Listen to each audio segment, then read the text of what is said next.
Hello everyone, how are you dear students? I hope you are all very well. कल आप लोगों ने ये देख लिया होगा, एक आध दो दिन पहले आया, मुझे नहीं पता कब का है, लेकिन जो भी है बहुत अच्छा है, आप लोगों के लिए बहुत खुशी की बात है। ये जो उत्तर प्रदेश सरकार है उसने नोटिस निकाला है कि आगे आने वाले नवंबर में हम लोग उत्तर प्रदेश पुलिस का नोटिफिकेशन निकाल रहे हैं।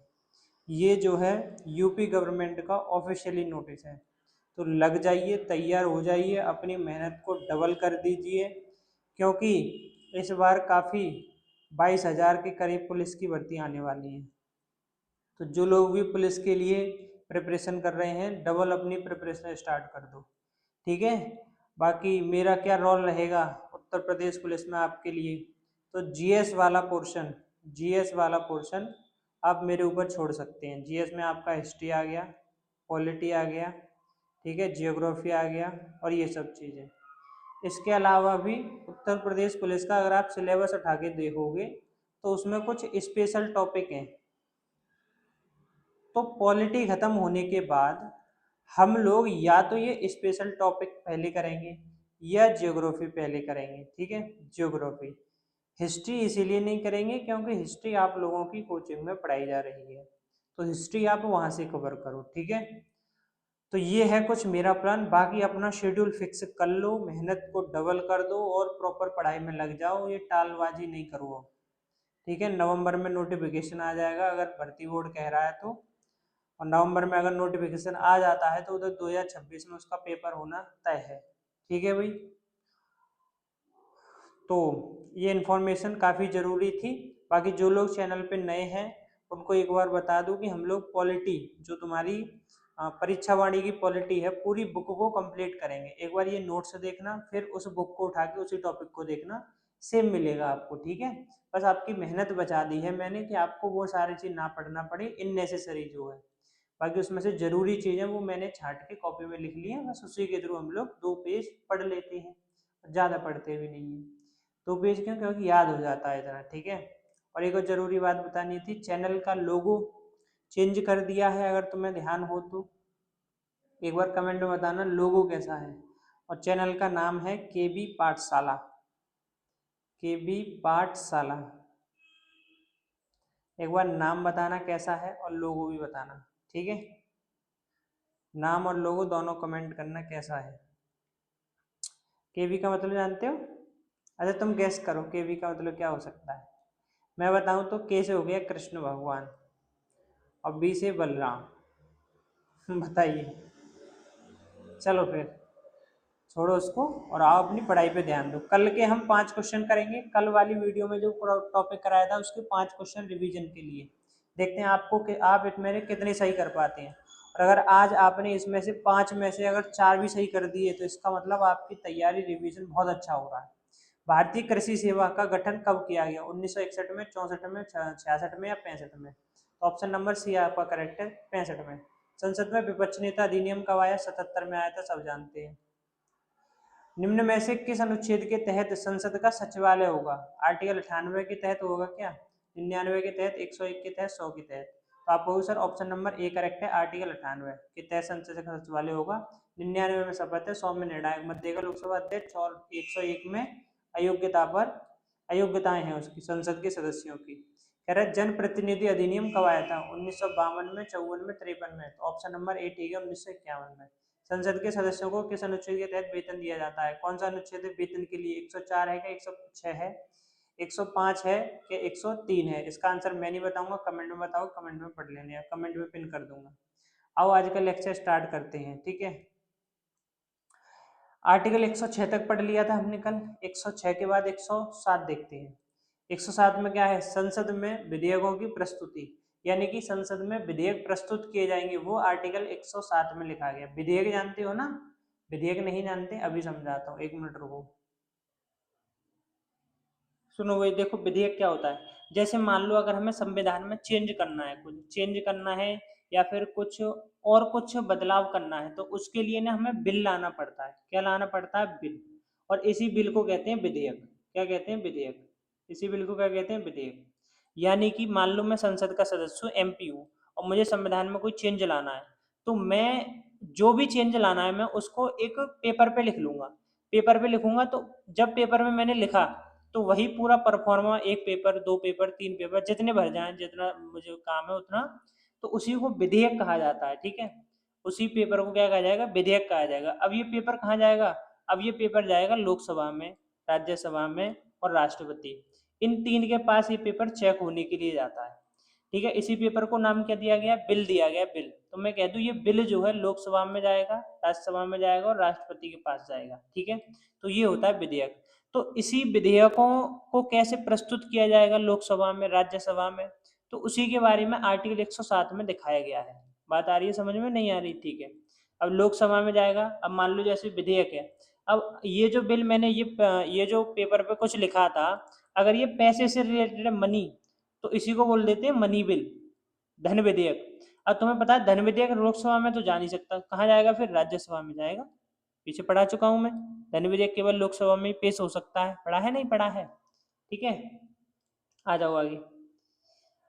धन विधेयक केवल लोकसभा में पेश होता है, लेकिन जो साधारण विधेयक है ना, वो किसी भी सदन में पेश हो सकता है, चाहे लोकसभा में पेश कर दो या राज्यसभा में पेश कर दो।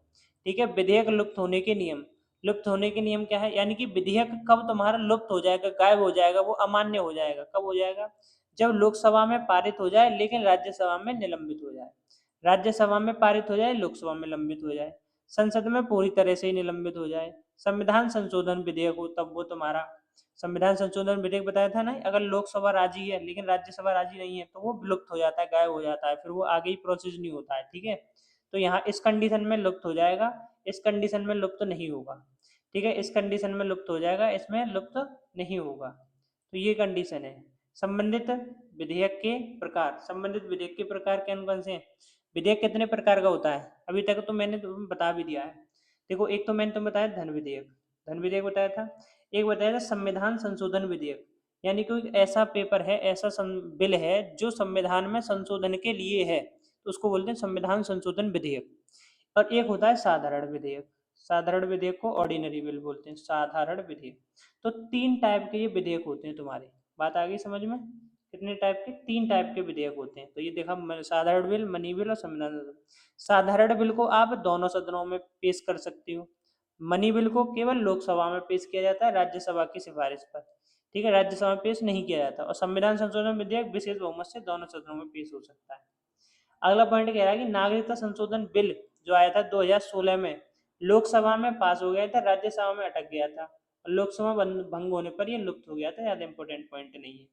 108, 107 करवा दिया मैंने, 107 करवा दिया ना, 106 भी करवा दिया, 105 भी करवा दिया, 104 भी करवा दिया, 103 भी करवा दिया। 108 देखो, 108 में जानते हो संयुक्त बैठक, यानी कि जब राज्यसभा लोकसभा में मतभेद हो जाए, उनके बीच लड़ाई हो जाए, तो उनका एका करवाने के लिए राष्ट्रपति एक संयुक्त बैठक, दोनों की बैठक बुलाता है, उसी को संयुक्त बैठक कहते हैं। और इस संयुक्त बैठक की अध्यक्षता, इस संयुक्त बैठक की अध्यक्षता कौन करेगा? भाई मान लो दोनों, ये लोकसभा है, राज्यसभा है, अब दोनों के आदमी आके यहाँ बैठ गए संयुक्त रूप से, तो इनकी भी तो कोई अध्यक्षता करेगा। तो इनकी अध्यक्षता वही करेगा जो लोकसभा का अध्यक्ष होता है। लोकसभा अध्यक्ष ही संयुक्त बैठक की अध्यक्षता करता है। ये बात आई समझ में? नहीं आई? बिल्कुल आई सर। तो कह रहा है कि जब कोई विधेयक, लगभग साधारण विधेयक हो, एक सदन से पारित व दूसरे सदन से 6 माह में अस्वीकृत मिलने पर ज्वाइंट मीटिंग बुलाई जा सकती है।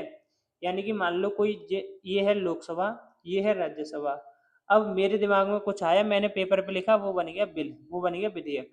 अब विधेयक मैंने दिया राज्यसभा में, राज्यसभा ने पास करके दे दिया, लोकसभा ने पास करके दे दिया राज्यसभा को। अब राज्यसभा में अगर इसको 6 महीने से ज्यादा का समय हो गया रखे रखे और राज्यसभा ने कोई निर्णय नहीं लिया, तो फिर उस कंडीशन में संयुक्त बैठक बुलाई जाएगी।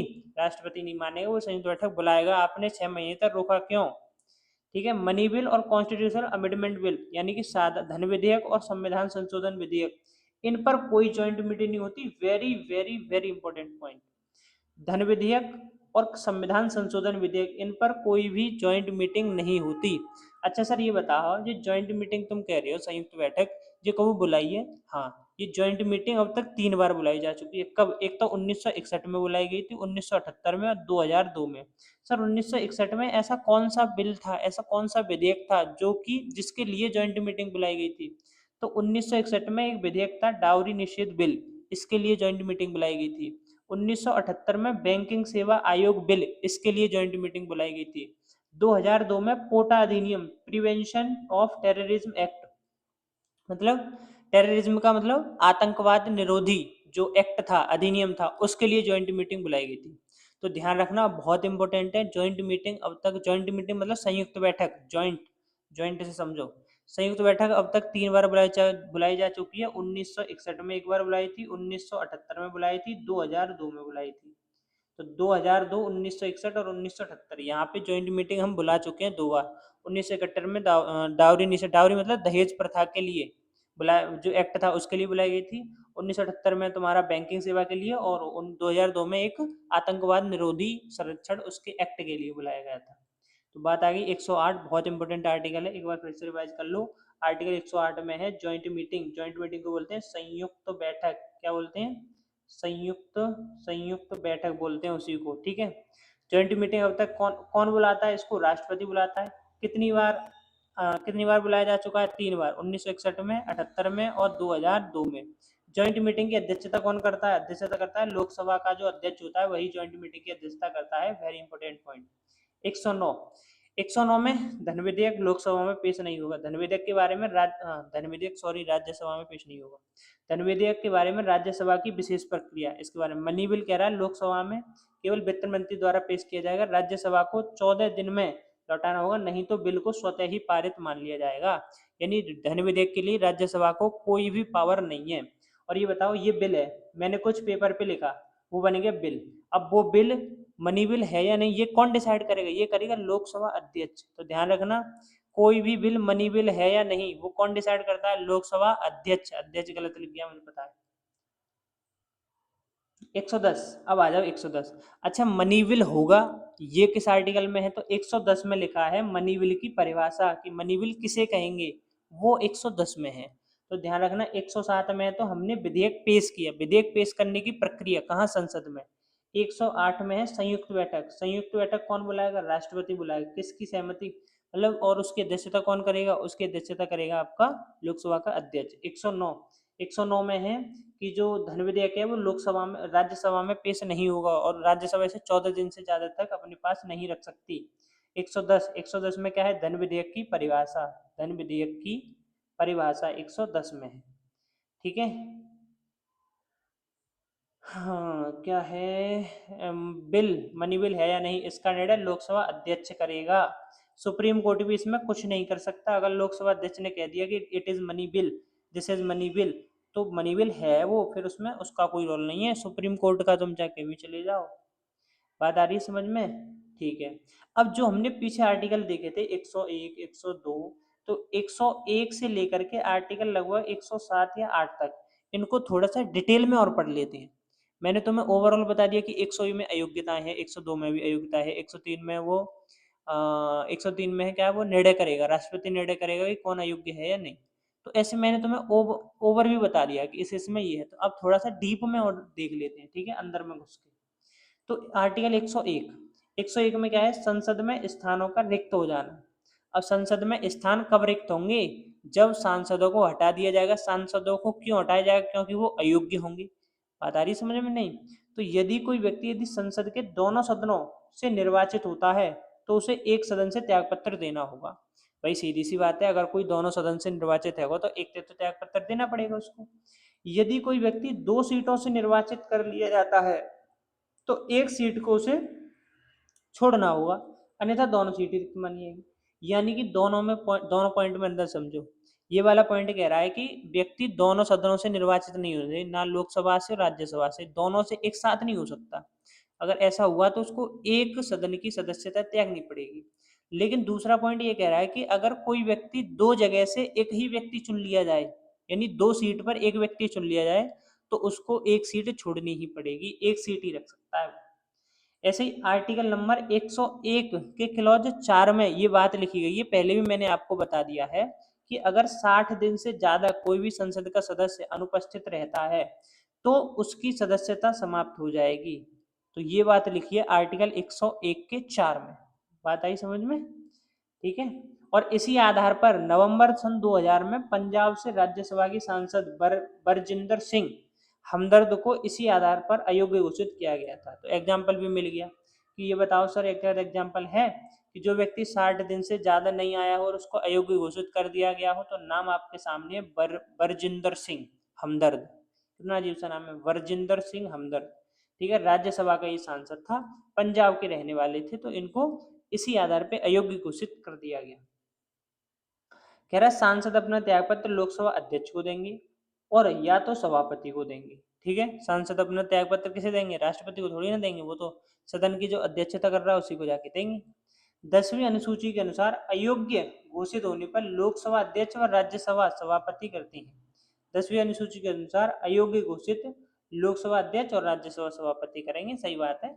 अगर मान लो लोकसभा में कोई भी सदस्य अयोग्य घोषित करना है तो लोकसभा का अध्यक्ष करेगा, और राज्यसभा में कोई सदस्य अयोग्य घोषित करना है तो राज्यसभा का सभापति करेगा। सीधी सी बात है, कॉमन साइंस है, कॉमन सेंस। कॉमन साइंस और common sense, what is the difference between common science and common sense? हाँ भाई, तो ये पीछे वाली बात आ रही है ना समझ में, कैसे क्या क्या क्यों हुआ, बोलो। आ रही है नहीं आ रही? अब ये थोड़ा सा और बचा है, इसको और पढ़ लो, बस आज का लेक्चर खत्म। याद करते रहना, साथ साथ बता रहा हूँ, तुम्हें याद नहीं किया ना तो तुम्हारी टांगे तोड़ दूंगा मैं आकर के। याद होना चाहिए बस। चाहे वीडियो 2 बार देखो दिन में, 3 बार देखो, 4 बार देखो, चाहे अपने नोट्स रिवाइज करो, कुछ भी करो, साथ के साथ याद तो याद। और कमेंट में 2-3 ही लोग हैं जो आंसर बताते हैं कि मेरे 4 में 5 में से 4 सही हैं, 3 सही हैं। मुझे समझ में नहीं आ रहा बाकी लोग क्यों नहीं बताते, या तो ये पढ़ते नहीं है या फिर इनके ज़्यादा गलत जाते हैं।